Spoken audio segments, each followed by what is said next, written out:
up, you guys? Jazz Happiat here in Singapore, and as always, thank you so much for joining me on the Night Owl podcast today. It's a little bit later than usual. It's about 2 o'clock in the morning, and I finally got a chance to sit down and kind of like crash after a whole long day's worth of work.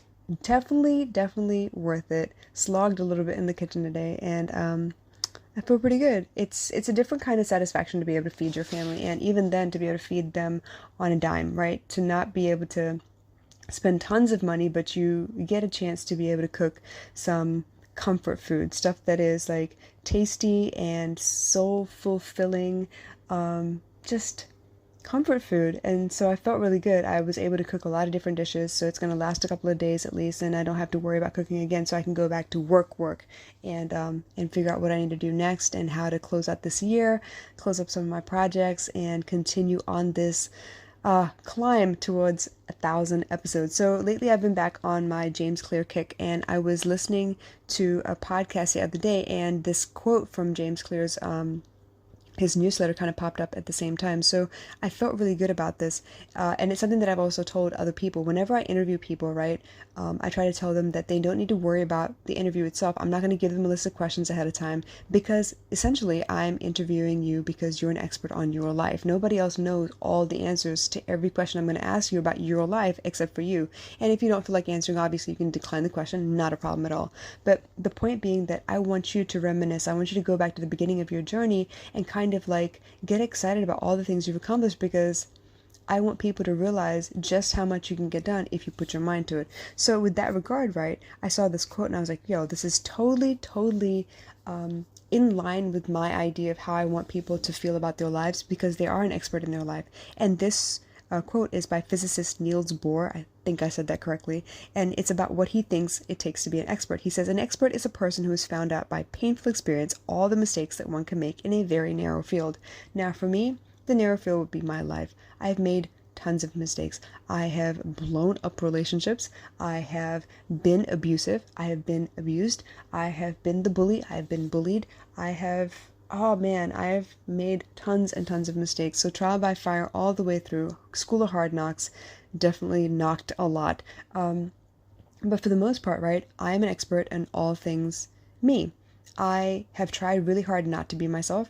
I've tried really hard to deny who I am. I've tried really hard to forget where I come from and my roots and the fact that I happen to be Indian and speak Tamil. I've tried to forget all of that stuff, but it didn't work, because eventually I had to own some of it, and because I tried to own it a little bit at a time, I learned to love and cherish it. So now as an adult, I would like to consider myself kind of like an adult right now. Not quite, I'm still like a big kid, but more adult-ish, right?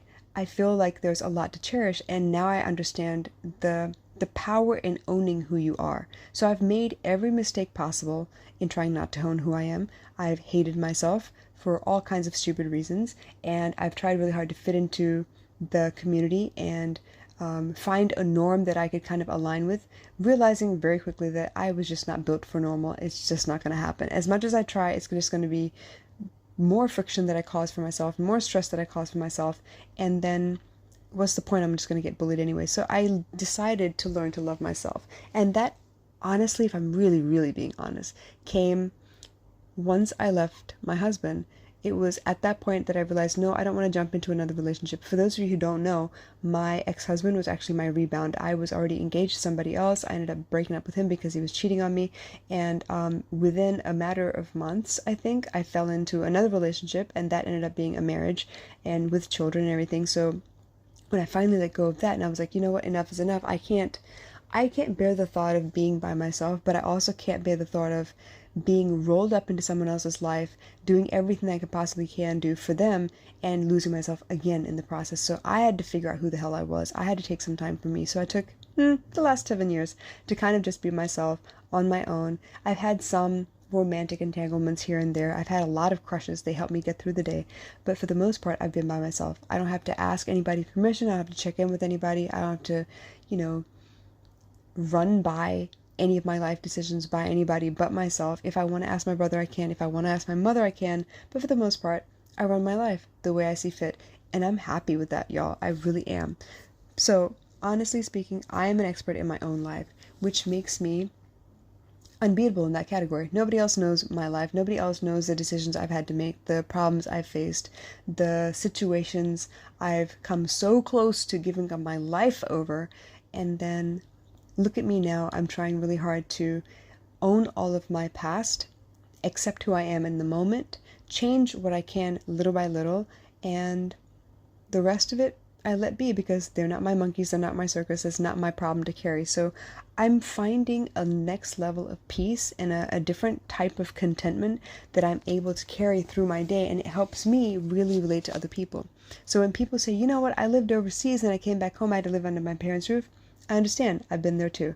When people say, oh my gosh, I married outside of my culture, I understand. I've done that too.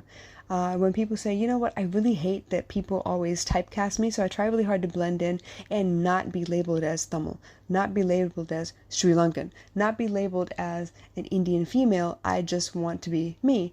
And I get that. I've tried all of those things. When it comes to fighting about, religion and cultural differences in the way we dress, the what is that? The dress code, you want to say? That comes with being an Indian female, right? That lives in Asia. There's a standard. What is the word I want to use? There is an expectation, right? And so when you want to fight all of that, like you don't want to wear puttu, you don't want to have to be limited to long sleeves and long skirts, you don't want to be covered up all the time. I get that. I've been through all of that. When it comes to wanting to dye your hair, I understand. Wanting to curl your hair, wanting to straighten your hair, I've done both of those things. Wanting to not do what your parents are asking you to do as far as academics and kind of find your own path, I've done that. When it comes to, let's see, oh gosh, trying really hard to make a marriage work against all odds, I've done that.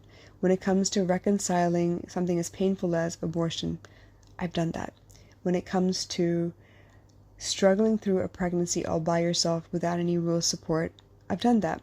When it comes to raising your kid by yourself amidst everybody's scrutiny and everybody's judgment and everybody with 2 cents to say something, I've done that too. So I've lived a pretty long life. I've lived a pretty good life. I've lived through some pretty crappy situations.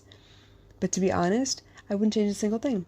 I wouldn't. And really, from the bottom of my heart, I wouldn't change a single thing, mostly because if I did, I would be someone different.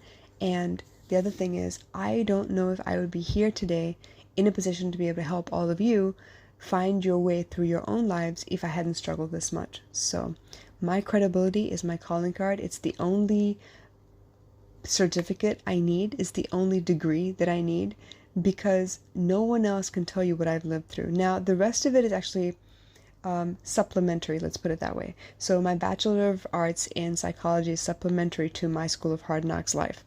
My master's in education is supplementary to all of the hands-on experience I've had teaching people.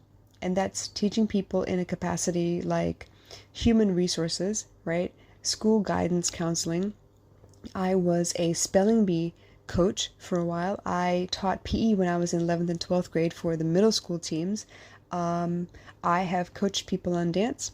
I have coached people on yoga. I have taught emotional intelligence for a long time. I have taken on the role of,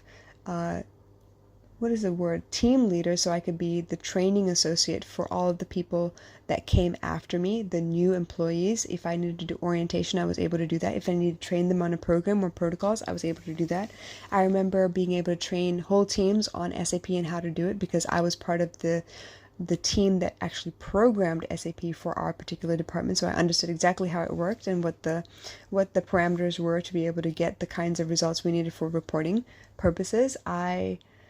I've done so many things in the way of teaching that I feel very, very accomplished, and I know that I can actually sit down and tutor anybody in math, anybody in emotional intelligence, teaching them about their mental health, empowering them to take charge of their life in a respectful manner. I'm not the kind of person who's going to go create a bunch of rebels and go start a revolution. That's not what I'm doing.